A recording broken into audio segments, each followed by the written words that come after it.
Oh, thought I was recording there. Anyway, here's a little bit of an update on the ceiling. I went ahead and patched that. As you can see, when you do it real clean, it goes up real clean. So there'll be minimal mudding to do, and then of course I'll have to retexture everything. I'll have to remud.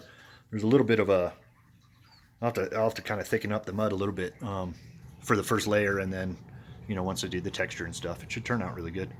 But as you can see, I've got the 4 lights in now, which we didn't have any lights in this room at all, and so I don't blind you there.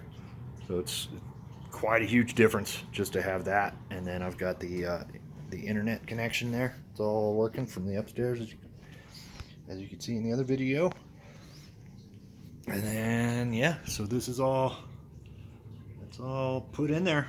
Just needs to be textured, and then I've got that conduit ready to go for the electricians for whenever they want to add to the panel that's out there.